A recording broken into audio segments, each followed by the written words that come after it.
Hello एस्पिरंट्स, ignite अकॅडमीमध्ये मी निहाल कोरे तुमचं पुन्हा एकदा स्वागत करतोय. आपण मेन्सच्या क्वेश्चनची सिरीज बघत आहोत. यूपीएससीचा PYQ आज आपण डिस्कस करणार आहोत. काल आपण GS3चा क्वेश्चन डिस्कस केलेला आहे. आज आपण पुन्हा एकदा GS2चा क्वेश्चन बघणार आहोत. ज्युडिशियरी ह्या इम्पॉर्टंट टॉपिकवरचा. हा खूप महत्त्वाचा टॉपिक आहे. आपल्या कशा पद्धतीने हे लेक्चर फॉलो करायचे आहे ते मी तुम्हाला सांगितलेलं आहे. हे लेक्चर बघायचं आहे. ज्युडिशियरी हा टॉपिक आहे. मग तुम्ही त्या टॉपिक संदर्भात तुम्ही वाचायचं आहे. परत मी सांगितलेल्या पॉईंट्सच्या आधारावर तुम्ही तो मेन्सचा क्वेश्चन लिहायचा आहे. ज्यांना कुणाला इव्हॅल्युएशन करायचं आहे त्यांनी माझ्या नंबरवर पाठवून द्यायचं आहे. मी त्याच्यात फीडबॅक देईन आणि मॉडेल आन्सर प्रोव्हाइड करेन. आजचा क्वेश्चन बघूयात. Judicial independence is essential for protection of citizens right. Examine 250 वर्ड्समध्ये हा क्वेश्चन लिहायचा आहे. क्वेश्चन पुन्हा एकदा बघा. नागरी हक्कांच्या संरक्षणासाठी न्यायिक स्वतंत्रता आवश्यक आहे किंवा गरजेची आहे. परीक्षण करा, असा हा क्वेश्चन आहे. ठीक आहे. तर या क्वेश्चनचे आपण बघूया डिटेल. तत्पूर्वी ही माझ्याबद्दलची माहिती आहे मित्रांनो. मी 2022चा UPSC टॉपर आहे. मी 2018 पासून अनेक विद्यार्थ्यांना स्पर्धा परीक्षे संदर्भात मार्गदर्शन करत आलेलो आहे. विविध प्लॅटफॉर्मच्या माध्यमातून, पर्सनल मेंटरशिपच्या माध्यमातून. मी NLP कोच आणि माइंड कोच म्हणून काम करतो. त्याचबरोबर मी लाईफ कोच आणि मेमरी ट्रेनर म्हणून काम करतो. त्याच्या संदर्भात विविध वर्कशॉप, विविध सेमिनार्स मी घेतलेले आहेत, विविध कॉलेजच्या माध्यमातून किंवा पर्सनल मेंटरशिपच्या माध्यमातून. ठीक आहे. तर सुरू करूयात आपण आजच्या लेक्चरला. आपण डिटेल स्ट्रक्चर बघूयात. याच्यामध्ये आपल्याला न्यायपालिकेचं स्वरूप समजून घ्यायचं आहे. हा टॉपिक तुम्ही जरूर रीड करायचं, मस्ट रीड करायचं आहे, तरच तुम्ही उत्तर लिहायचं आहे. अदर मी फक्त सांगितलेल्या पॉईंट्सवर तुम्ही आन्सर लिहिले तर ते वेग राहील. त्यापेक्षा तुम्ही हा टॉपिक परत वाचायचा आहे. ठीक आहे. तर आपल्याला माहिती आहे की 3 स्तंभ खूप महत्वाचे आहेत. चौथाही आहे पत्रकारितेचा, पण 3 स्तंभ खूप महत्वाचा आहे. आपल्याला सांगितलेलं कॉन्स्टिट्यूशनमध्ये कार्यपालिका, त्याचबरोबर एक्झिक्युटिव्ह, लेजिस्लेचर आणि ज्युडिशियरी. ठीक आहे. तर त्याच्यापैकी ज्युडिशियरीचं काम कसं चालतं हे आपल्याला समजून घ्यायचं आहे. आणि ज्युडिशियल इंडिपेंडन्स ह्याचं का महत्व आहे. आपल्याला जर नागरी हक्क संरक्षण करायचं असेल तर ज्युडिशियल इंडिपेंडन्स किंवा न्यायिक स्वतंत्रता खूप महत्वाची आहे. ठीक आहे. कार्यपालिका आणि विधिमंडळ जे आहे त्याच्या माध्यमातून ज्यावेळी फंडामेंटल राईट्सवर वगैरे आपल्याला असं वाटतं की फंडामेंटल राईट्स हनन झालेला आहे किंवा स्टेटकडून काही फंडामेंटल राईट्स व्हायोलेट झालेला आहे, तर अशा वेळी सुप्रीम कोर्ट किंवा हायकोर्ट याच्या माध्यमातून फंडामेंटल राईट्सचं आपल्याला जे काही संरक्षण प्राप्त केलं जातं. आर्टिकल 32चा उल्लेख पुढे आपण बघणार आहोत. तर खूप महत्वाचा आहे. ठीक आहे. नागरी हक्कांसाठी एक आवश्यक संविधानिक तरतूद आहे. न्यायपालिकेची स्वतंत्रता खूप महत्वाची आहे. सेपरेशन ऑफ पॉवर्सला आपण विशेष प्राधान्य दिलेलं आहे किंवा आपण बॅलन्स ऑफ पॉवर्स आपण म्हणतो की एक ह्याच्यामध्ये प्रत्येकाचं कामकाज जे आहे ते योग्य पद्धतीने चालेल. आणि त्याच्यामध्ये विशेषतः इथं बघा हे पिक्टो ह्याच्यामध्ये ह्या व्हिज्युअल्समध्ये खूप चांगलं दिलेलं आहे की कार्यपालिका आणि विधिमंडळ आहे त्याच्यापासून ज्युडिशियरी ही स्वतंत्र आहे थोडीशी. ठीक आहे. खूप इंटरफेरन्स या कामकाजामध्ये ऍक्च्युली एकमेकांच्या कामामध्ये इंटरफेरन्स नाही करायचं. पुढचा आपण मीन्सचा क्वेश्चन असं बघू की एक्झिक्युटिव्ह आणि लेजिस्लेचरमध्ये मोर इंटरफेरन्स कशा पद्धतीने, म्हणजे बॅलन्स ऑफ पॉवर्स इथं आपल्याला बघायला मिळतं. ठीक आहे. तर याच्यामध्ये काय आहे बघा, निष्पक्षता खूप गरजेची आहे. न्यायिक स्वतंत्रता कशाच्या माध्यमातून आहे, न्यायिक स्वतंत्रतेसाठी काय आवश्यक आहे ते आपण समजून घेऊया. निष्पक्षतेसाठी खूप गरजेचं आहे. रूल ऑफ लॉचे आपल्याला पालन करायचे. कायद्याचं राज्य, ना की कुठल्या व्यक्तीचं राज्य. ठीक आहे. कायद्याचं राज्य ही संकल्पना आपल्याला आपल्या संविधानानं खूप प्राधान्य दिलेलं आहे. त्याच्यासाठी न्यायिक स्वतंत्रता खूप गरजेची आहे ठरते. दबावविरहित काम करायचं ह्याच्यासाठी स्वतंत्रता गरजेची ठरते.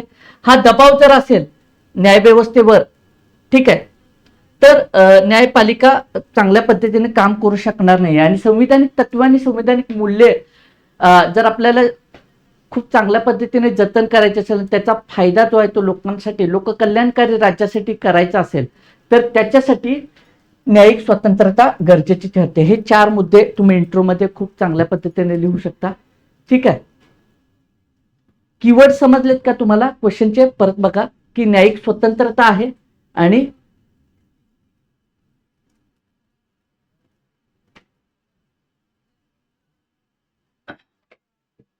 Citizens right, protection of citizens right, ही क्वेश्चनची डिमांड आहे, ही डोक्यात ठेवायचं. मी तुम्हाला वारंवार सांगत आलेलं आहे या सिरीजमध्ये की क्वेश्चनचे जे 2-3 कीवर्ड्स आहेत, काय ऍड्रेस करायचं आहे ते कायम डोक्यात ठेवायचं प्रत्येक टप्प्यावर लिहिताना, म्हणजे तुमचं आन्सर जे आहे ते दिशाहीन होणार नाही. ठीक आहे. हे प्रस्तावनेमध्ये हे आपण लिहिलेलं आहे. मेन बॉडीला आपण स्टार्ट करतोय की का गरजेची आहे न्यायिक स्वतंत्रता. लक्षात आलं. हे 4 पॉईंट्स आहेत. आणखी पॉईंट्स ऍड करू शकता, पण आपली क्वेश्चनचे लिमिटेशन आहे, वर्ड लिमिट आहे 250 वर्ड्समध्ये. 250 वर्ड्समध्ये इफेक्टिव्ह आपल्याला मांडणी करायची आहे.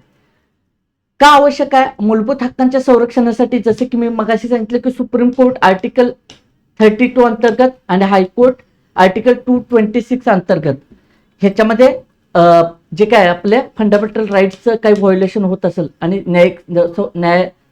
नागरिकांच्या संरक्षणासाठी, फंडामेंटलच्या संरक्षणासाठी याच्या अंतर्गत भूमिका यांची स्पष्ट आहे. आता आर्टिकल 32चं महत्व हे तुम्ही स्टेटमेंटवर द्या, तुमचा आन्सर खूप कॅच होईल. डॉक्टर बाबासाहेब आंबेडकरांनी heart and soul of the constitution असं म्हटलेलं आहे आर्टिकल 32 अंतर्गत. आर्टिकल 32ला heart and soul of constitution असं म्हटलेलं आहे.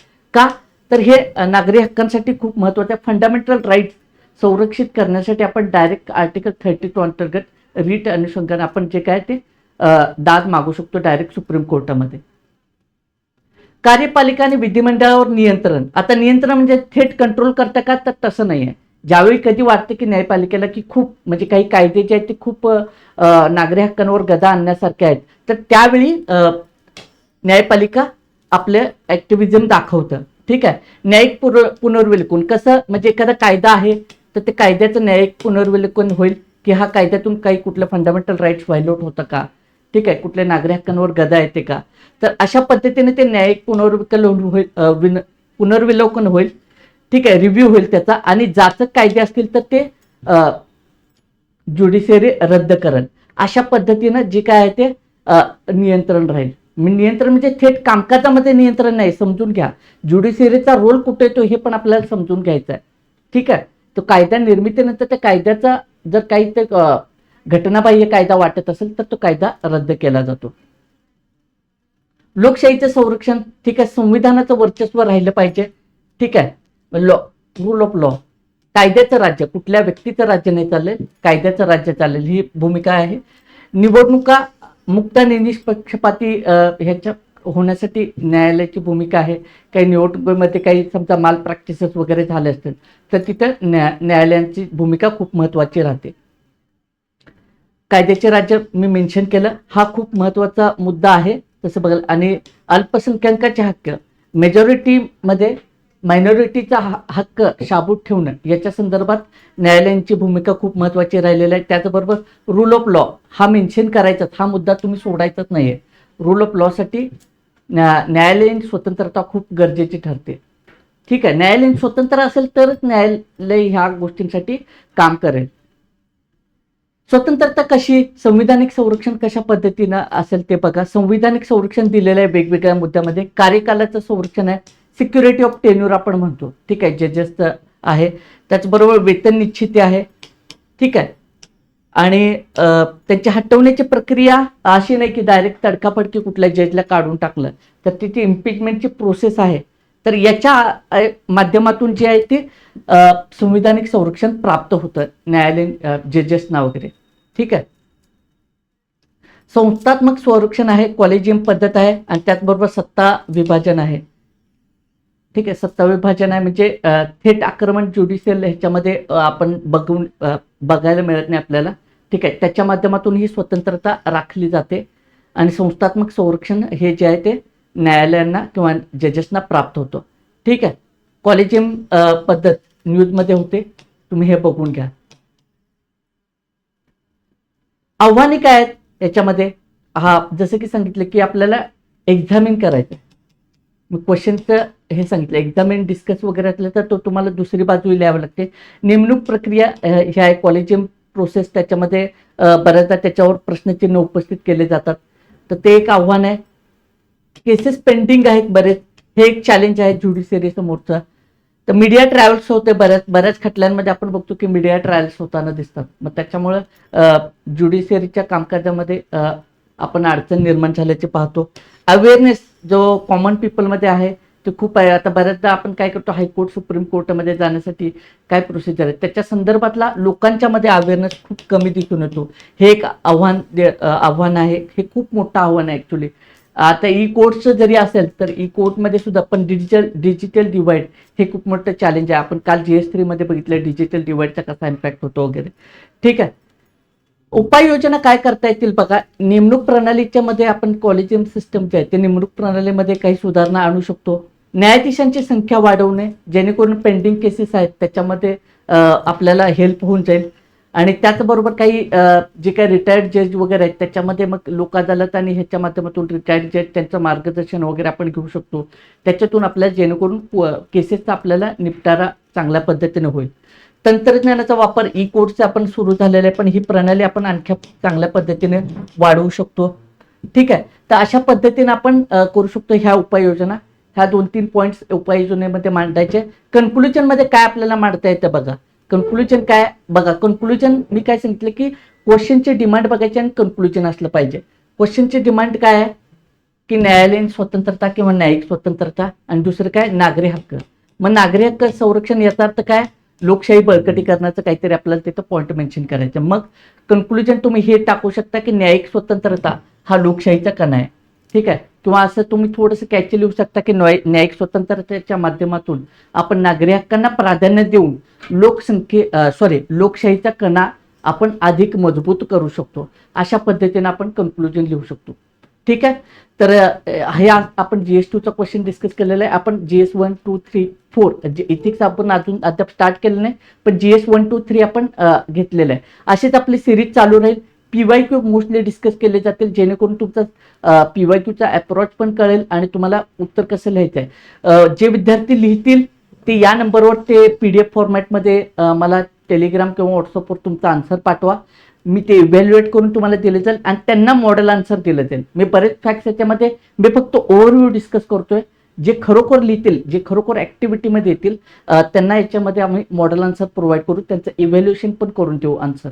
ही सिरीज नक्की आवडली असेल. उद्यापासून आपण सिलेबस डिकोडिंग 2027च्या विद्यार्थ्यांसाठी सिलेबस डिकोडिंग जो आहे मीन्स, तर ती सिरीज आपण स्टार्ट करतो. ही सिरीज अशी चालू राहील आणि हे जास्तीत जास्त विद्यार्थ्यांच्यापर्यंत पोहोचवा लेक्चर, जेणेकरून त्या विद्यार्थ्यांना सुद्धा याचा फायदा होईल.